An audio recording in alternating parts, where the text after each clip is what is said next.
Hello, this is Yogeshwar 7000 again, and I'm back on my series on stories from the Puranas. And today we'll be talking about a very interesting story coming directly from the Puranas about the birth of the Pandavas.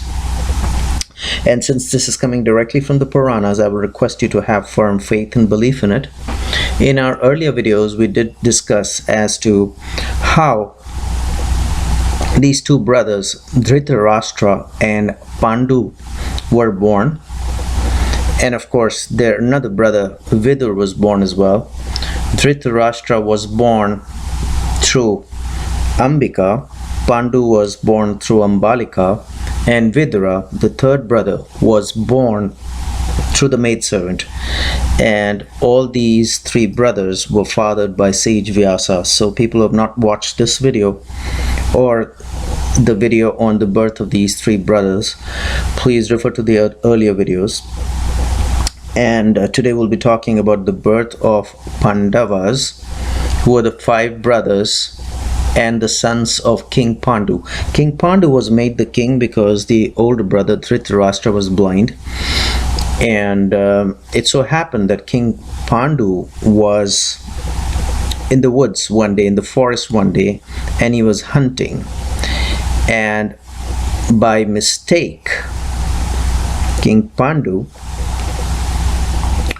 killed a rishi, a muni, who was in union with his wife in the form of a deer. So he was gone out for hunting, he was in search of a deer for hunting, and he killed the deer. However, the deer was actually a rishi, a muni, a sage, who actually had assumed the form of a deer in the forest, and he was having union with his wife.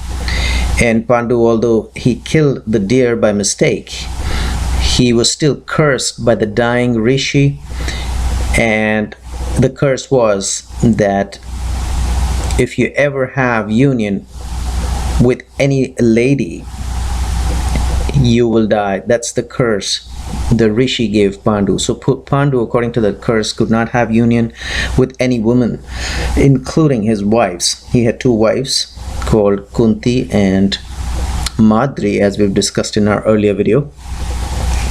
And because of this curse, he could not have union with either of his wives or any other woman. And once Pandu, King Pandu, was cursed by the Muni, by Rishi, or the sage, whatever you may call him, he became very sad, and he had no reason to live. So he abandoned his kingdom and began to live in the forest. And his two wives, Kunti and Madri, followed their husband, which is King Pandu, as chaste women do, and served him in the forest. And he started to live in the hermitage of the rishis, of the munis, of the sages.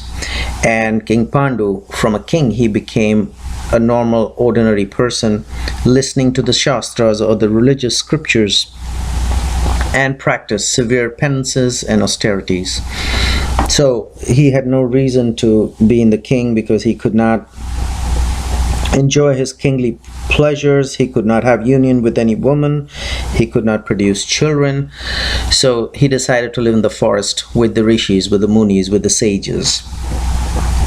And while listening to one of the religious discourses of the rishis, he heard the rishis saying that a man who is sunless or does not have a son can never ever go to the heavens. So he must get a son somehow or the other. And according to the shastras of the ancient scriptures, he heard the munis, the rishis, saying that in case the person is unable to produce his own son, he is allowed to get sons through other people as well. It could be, you know, a kinsman or a nobleman who was appointed to get an issue so that the family could continue. And once he heard this, there was a desire in him to have a son, because he wanted to go up to the heavens after he died.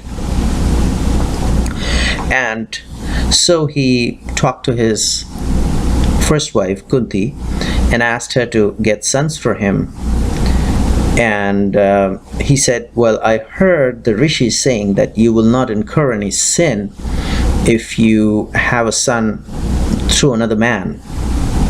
And he referred it to certain other scriptures, but in the past people had done that, and the scriptures, the dharma, allowed that. So Kunti was a little confused first. She gave it a thought, and then she told Pandu that, look, I have a mantra which was given to me by the great sage Durvasa, and according to that power of the mantra, it is so powerful that I can invoke any devata or god through the power of that mantra. He will instantly come to me because he'll be controlled by the power of that mantra. So after taking permission from King Pandu, who was living in the forest along with his wives, she invoked the devatas to get her impregnated, just like she got impregnated before her marriage to Pandu by the god Surya or sun, and got Karna, whom she had to give away because at that time she was not married and she was in shame and she could not have kept Karna and raised him, so she had to float him away in the running waters. And Radha, a woman, a wife of a charioteer, got him through the floating casket in the flowing Ganga river, and that's another story. Please refer to that earlier story. We'll not get into that. But she knew the power of the mantra, and with the power of the mantra she could invoke any god. And here her own husband had given her permission to do that. So after getting permission from King Pandu, she invoked a devata or a deva or a god by the name of Dharma. He was considered to be the best of the devatas because he was about dharma, about righteousness. And once she invoked him, he came and he got Kunti impregnated. She got pregnant through the devata Dharma, and in due course of time gave birth to the oldest son of Pandu, who was named Yudhishthira. And then the next time she invoked god Pavana, or he can also be called as Pavana Deva, and through Pavana Deva she got pregnant again, and a son was born to her, and he was named Bhima, the powerful, and he makes a very important character along with the other Pandavas, of course, in the great epic Mahabharata, and we'll come to that in our forthcoming videos. And the third time over, she invoked, through the power of the mantra, Lord of the Devas, or the King of the Gods, Indra, who impregnated her, or she became pregnant through Indra, the god of the gods, the god of the Devas. And this time another son was born, who was named as Arjuna, the great warrior Arjuna, who plays a very important role in Mahabharata, as we'll see in our forthcoming videos. So this way, through the power of the mantra, Kunti invoked god Dharma and got Yudhishthira through him. Then she invoked god Pavanadeva and got Bhima through him. And the third time she invoked the Lord of the Devas, the god of the gods, Indra, and she became pregnant again the third time, and she gave birth to Arjuna in due course of time. So although these three sons were called the sons of Pandu, technically they were the sons of these devatas or gods called Dharma, Pavanadeva, and the Lord of the Devas, Indra. So this way she got three sons in 3 years, and these were very powerful and mighty sons. And then the second wife, Madri, after she saw that Kunti had 3 sons, she spoke to her husband and she asked her husband, "What should I do now? Please suggest me a way to get sons as well, just like Kunti, as she had a desire to have sons as well." And she was very pain, she was in a lot of pain.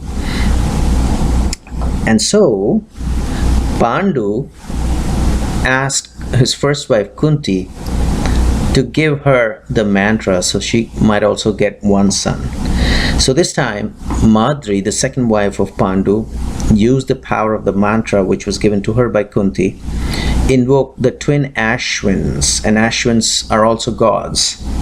And of course, Ashwins are god, and as per Hindu scriptures and mythology, of course I don't call them mythology because they are not myths. It is a fact.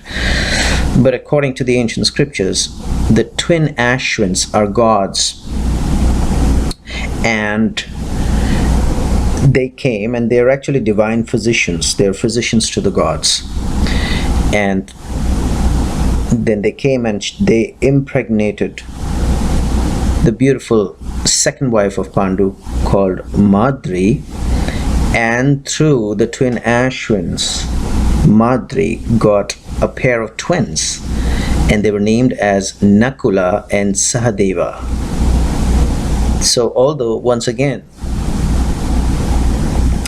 the 2 sons, the younger 2 sons of Madri were called the sons of Pandu, technically they were the sons of the god, or the twin gods, Ashwin. So this way 5 Pandavas, since they were sons of Pandu, they were started to be called as Pandavas, and this way the 5 Pandavas were born. And once these 5 sons of Pandu, the Pandavas, were born, Pandu was extremely happy. And in due course of time, one day while living in the forest, Pandu got attracted to his younger wife Madri in the hermitage, and he tried to have union with the younger wife Madri. And although Madri did not want that, he somehow could not stop himself. And then as soon as he tried to do that, he did die instantly. And that is because of the curse of the sage, the Muni, which we just discussed, who had cursed him that he is not allowed to be in union with any wife or any other woman, otherwise he'll die instantly. And so he did die right there in the forest. And the 2 wives were very sad after losing their husband. They all asked, "Who are these 5 sons?" And then Kunti, explained them each and every detail.